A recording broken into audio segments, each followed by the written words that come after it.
Hi, നമസ്കാരം. ഇന്ന് നല്ല സോഫ്റ്റുള്ള 120 ഉഴുന്നുവട എടുക്കാൻ വേണ്ടി പോണത്. ഈ ഉഴുന്നുവട എടുക്കുന്നത് എൻ്റെ കുറച്ച് സുഹൃത്തുക്കൾക്ക് കഴിക്കാനും കൂടി വേണ്ടിയിട്ടാണ്. അപ്പോൾ എൻ്റെ ചാനൽ ആദ്യമായി കാണുന്നവർ സബ്സ്ക്രൈബ് ചെയ്യുക. സബ്സ്ക്രൈബ് ചെയ്തതിന് തൊട്ടടുത്തൊരു ബെല്ലൈക്കൺ ബട്ടൺ കാണും, അതൊന്ന് ക്ലിക്ക് ചെയ്യുക, ലൈക്ക് ചെയ്യുക, ഷെയർ ചെയ്യുക, നല്ല നല്ല കമൻറ്റ് തരിക.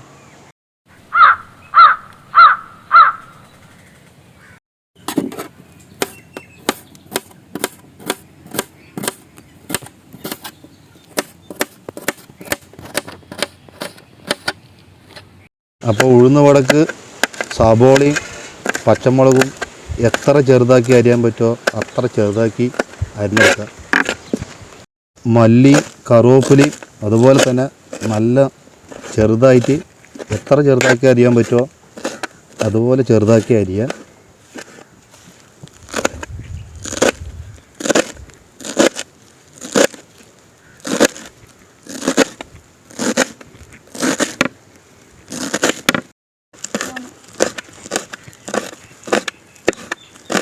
അപ്പോൾ ഞാനെടുത്തിരിക്കുന്നത് 4 കിലോ ഉഴുന്നാണ്.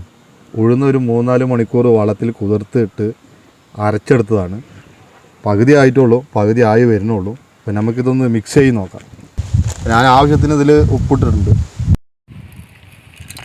ലേശം കുരുമുളക് പൊടിക്കരുത്, അങ്ങനെ ഫുള്ളായിട്ടിടാം. അപ്പോൾ ആവശ്യത്തിന് സബോള ഇട്ട് മല്ലി പച്ചമുളകും ഇട്ട്. ഞാനിപ്പോൾ ഇതിൽ കുറച്ച് അരിപ്പൊടിയാണ് ഇടുന്നത്. അരിപ്പൊടിയോ റവ മിക്സ് ചെയ്യുക. ഉഴുന്നുവട ഒരു മുരുമുരിപ്പ് കിട്ടാൻ വേണ്ടിയിട്ടാണ്. അധികം ഇടരുത്, ഒരു 50 ഗ്രാമോ 100 ഗ്രാമോ ഇട്ടാൽ മതിയാവും. ഉഴുന്ന് അരച്ചെടുക്കുമ്പോൾ വെള്ളം തീരെ പാടില്ല കേട്ടോ. നമ്മൾ ഉഴുന്ന് കുതിർത്ത് വെള്ളം നല്ലോണം വടിഞ്ഞതിന് ശേഷം നമ്മൾ മിക്സിയിലോ ഗ്രൈൻഡറിലോ അരച്ചെടുക്കാം.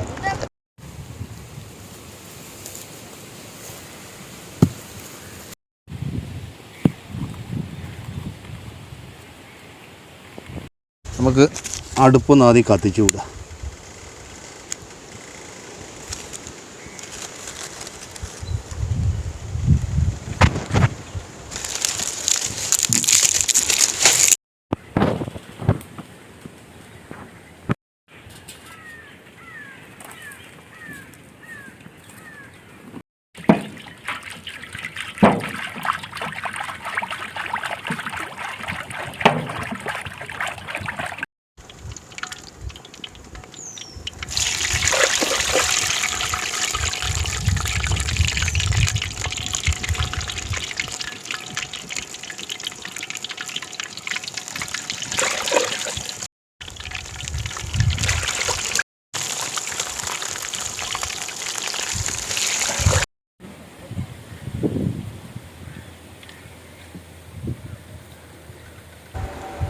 ഇടയ്ക്കൊന്ന് അങ്ങോട്ടും ഇങ്ങോട്ടും ഒന്ന് മറിച്ചു കൊടുക്കുക.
Nah,